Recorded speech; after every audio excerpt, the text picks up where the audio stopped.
রোদ উঠছে আজকে বলার বাইরে। এই সকালে কই গেছিলেন? সকাল বই রয়েছে হনাও এই যে শুভর ডিশ নাই কইতেছে রিচার্জ করার লাগে সনকান্দা বাজারও গেছি গে। শুভগণ খুশি পরে যে রিচার্জ করে দেখি অনেক সুন্দর মাছ লইয়া বৈশা রয়েছে। কি সুন্দর মাছগুলি লইয়া এটা বলছে বেটা যে নদীর মাছই মনে হয়। এই যে দেখ সবগুলি নদীর মাছ, আসলে সত্যি নদীর মাছ। এটি সবগুলি না না এটি রুই মাছ না, এটি কালীবাউস। এই যে একটা রুই মাছ, এই যে এটা রুই মাছ, আর এটি সবটি কালীবাউস।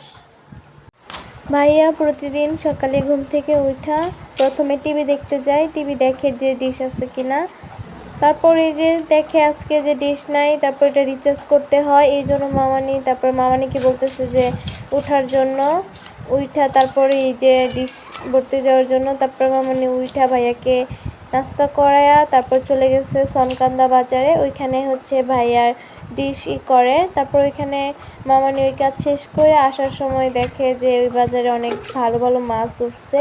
তারপর ওইখান থেকে মামানি এই মাছগুলা কিনে।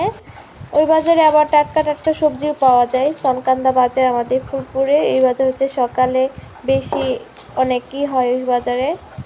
তারপর এই যে মামানি মাছগুলো কাটতেছে, দেখেন অনেকগুলো মাছই আনছে মামানি। এখন এগুলা কাটা শেষ করে এগুলো ধুবে। মামানির কাজ অনেক পরিষ্কার। এই যে দেখেন কত সুন্দর করে মাছগুলো ধুইতেছে। ভাইয়াকে মাছ দিব না। তুমি কি মাছ খাইবা? তোমারে তো মাছ দিব না।